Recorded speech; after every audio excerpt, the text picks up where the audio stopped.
Morning News.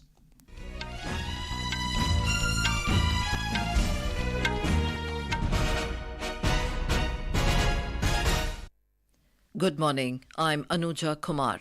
The headlines. Prime Minister Narendra Modi says India has proved that good economics can go hand in hand with good politics. Prime Minister to present National Creators Award in New Delhi this morning.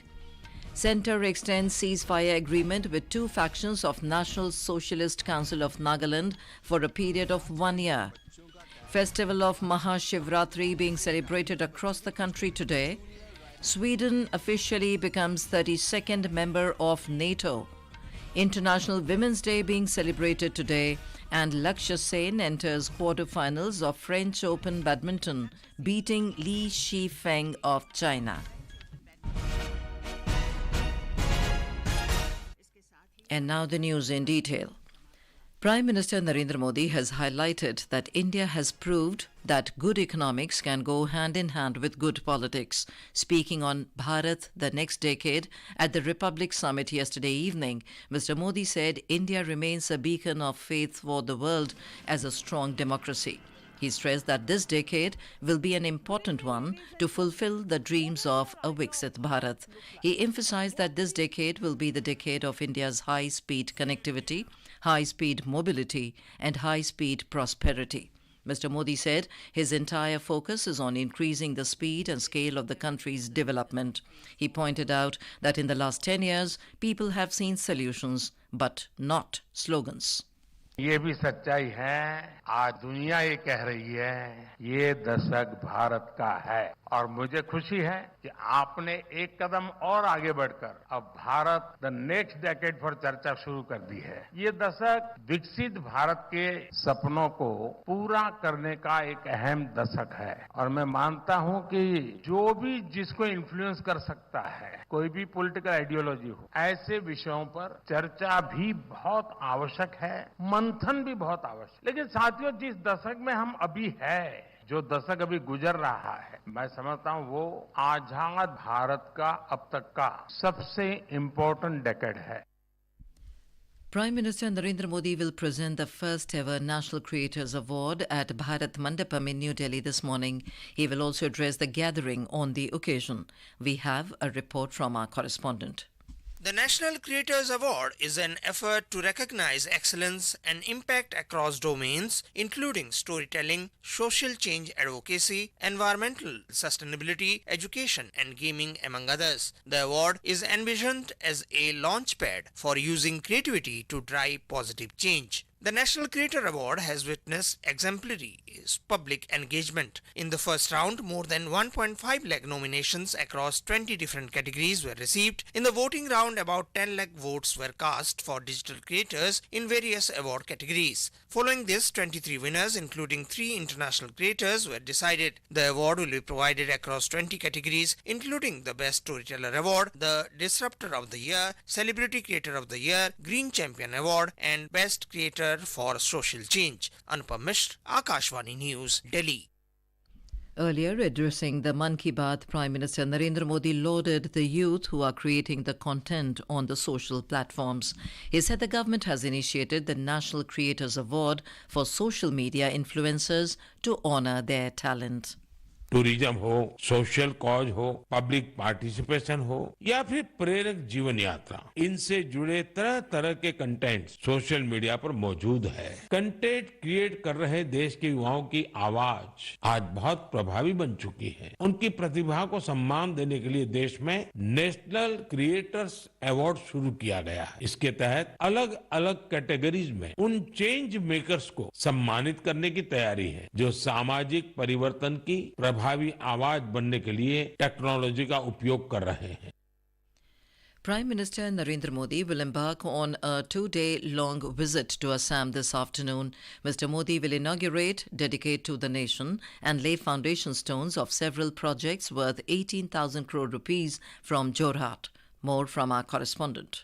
The Prime Minister will arrive at Tezpur Airport in Sonitpur district today at around 4 p.m. and will go to the UNESCO World Heritage Site, Kaziranga National Park and Tiger Reserve. Mr. Modi will stay the night at the Assam Police Guest House at Kohora Range of the National Park. Tomorrow early morning, the Prime Minister will undertake a safari inside the park and then leave for Arunachal Pradesh. After attending programs, the Prime Minister will visit Jorhat at around 1:30 p.m. where he will inaugurate a 84-feet height statue of legendary Ahom warrior Lasit Borphukan at Holonga Pathar. Mr. Modi will address a public meeting at Meleng Meteli Pathar in Jorhat and will virtually inaugurate, dedicate and lay foundation stones of several projects. The Prime Minister will inaugurate the Tinsukia Medical College and Hospital, a childcare unit at Biborwa Cancer Institute, Guwahati, Barawani to Guwahati Natural Gas Pipeline and 2 crude oil pumping stations of Oil India Limited. The Prime Minister will virtually lay foundation stones of Sagar Medical College and Hospital, Guwahati and Dibgoi Refinery expansion projects, including ISOL's Betkosi Terminal in Guwahati. Aminul Haqjuddar, Akashbani News, Guwahati. The government has approved the continuation of 300 rupees targeted subsidy per cylinder to PM Ujjwala Yojana beneficiaries till the 31st of March 2025. The subsidy is credited directly to the bank accounts of the eligible beneficiaries. The centre has also approved a comprehensive national-level India AI mission with a budget outlay of 10,371 crore rupees. The mission aims to establish a comprehensive ecosystem catalyzing AI innovation through strategic programs and partnerships across the public and private sectors. In another decision, the Cabinet Committee on Economic Affairs has given its approval for the minimum support prices for raw jute for the 2024-25 season.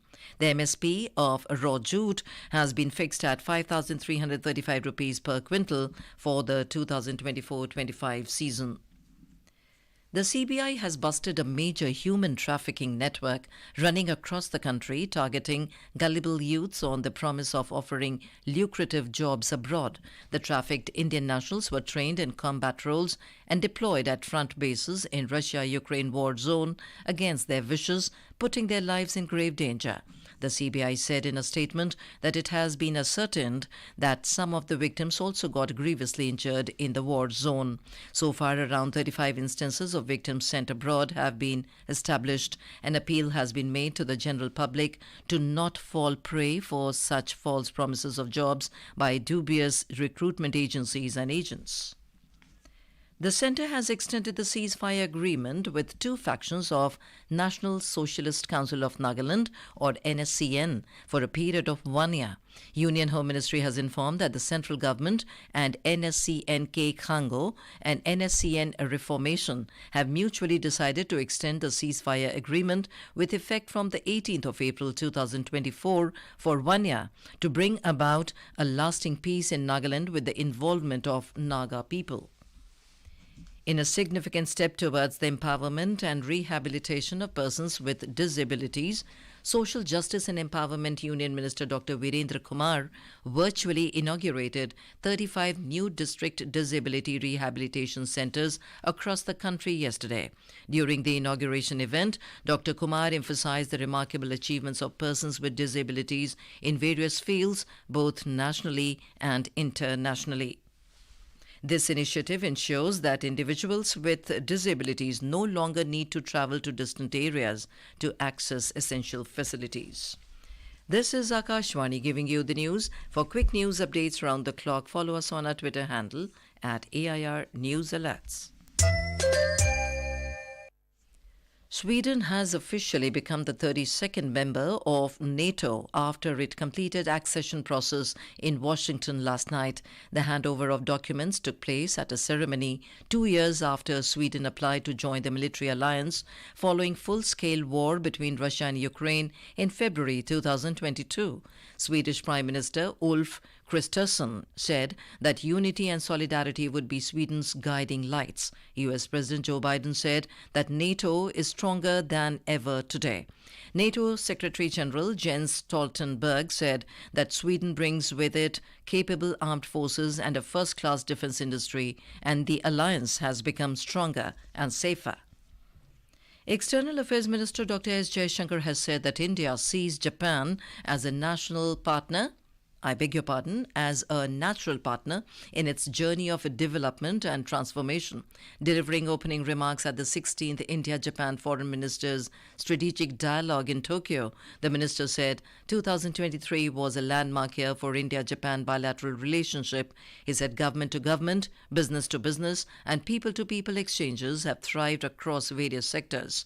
Mr. Jaishankar, who is in Tokyo on the second leg of his 4-day visit to South Korea and Japan, appreciated Japan's cooperation in the successful G20 summit hosted by India last year. Later, addressing the joint press conference along with his Japanese counterpart Kamikawa Yoko, Dr. Jaishankar said they had wide-ranging and forward-leaning discussions covering the entire gamut of bilateral relations. We have made good progress in our defense and security relations, and which we both welcomed. The three branches of our military and Coast Guard are productively engaged with their Japanese counterparts with greater ease through the newly operationalized reciprocal partnership arrangement. There have been exchanges about cooperation possibilities in areas of jointness and new domains like cyber and space. We also took stock of progress in our defense equipment and technology cooperation framework. In economic cooperation, we see a lot of potential for the quantum jump of Japanese investment into India. Maha Shivratri is being celebrated across the country today. The festival is celebrated to commemorate the marriage of Lord Shiva with Goddess Parvati. In Uttar Pradesh, a large number of people are reaching Kashi Vishwanath Temple in Varanasi to offer prayers. Devotees are also taking holy dip in Ganges. In Prayagraj, devotees are taking holy dip at Sangam. Shobha Yatra and Shiv Barats will also be taken out at various places in the state. In Madhya Pradesh, Maha Shivratri is being celebrated with traditional fervour and enthusiasm. More from our correspondent. On the occasion of Mahashivratri festival, a large number of devotees reaching all the Shiva temples of Madhya Pradesh, including Mahakal temple of Ujjain, Omkareshwar and Bhojpur temple of Raisen. Religious events are also being organized at various places across the state. In Ujjain, the doors of Lord Mahakal have been open for 44 hours continuously. More than 12 lakh devotees are likely to come during this period. Special decorations of Lord Shiva has been done in Omkareshwar and Khandwa. Sanjeev Sharma, Akashvani News, Bhopal. International Women's Day is being celebrated today. The day is observed every year to celebrate the social, economic, cultural and political achievements of women. The day also marks a call to action for accelerating women's equality. The United Nations has designated this year's theme as Invest in Women, Accelerate Progress, with a focus on addressing economic disempowerment, while the campaign theme for this year is Inspire Inclusion. On to sports. In the men's singles French Open Badminton, India's Lakshya Sen has entered the quarterfinals after he defeated Feng of China in Paris last night. While in the men's doubles category, the duo of Satvik Sairaj Ranki-Reddy and Chirag Shetty defeated Malaysia's Ma Wei Chong and Thi Kai Wun. In Test cricket, India will resume their innings against England this morning at 9:30 a.m. in Dharamshala, Himachal Pradesh on the second day. At stumps on day one, India were 135 at the loss of 1 wicket. And now, for a look at today's newspapers, it's over to Subhadra Ramachandran. Thank you, Anuja. Prime Minister Modi mending fences with Jammu and Kashmir occupies the front page news in all the dailies today. Hindustan Times writes about the Prime Minister's first Valley trip in 5 years, promising to win the hearts of people of the new Jammu and Kashmir. Aimed at creating computing infrastructure in public-private partnership mode, Cabinet OK's 10,372 crore rupees AI mission, reports Economic Times. Soon, single ticket to 8 commuters using multiple modes for daily travel, notes the Indian Express. Centre extends Ujjwala subsidy till 2025. DA hike to 50% of basic salaries, another headline in the Indian Express. And finally, on International Women's Day, the Times of India cites a report on women surpassing men by 15% in Election Commission's ongoing drive to enroll new voters. With that, it's back to you, Anuja. Thank you, Subhadra. And now, before we end the bulletin, the headlines once again. Prime Minister Narendra Modi says India has proved that good economics can go hand in hand with good politics. Prime Minister to present National Creators Award in New Delhi this morning. Centre extends ceasefire agreement with 2 factions of National Socialist Council of Nagaland for a period of 1 year. Festival of Maha Shivratri being celebrated across the country today. Sweden officially becomes 32nd member of NATO. International Women's Day being celebrated today, and Lakshya Sen enters quarterfinals of French Open Badminton, beating Feng of China. And with that, we end the morning news. Have a nice day.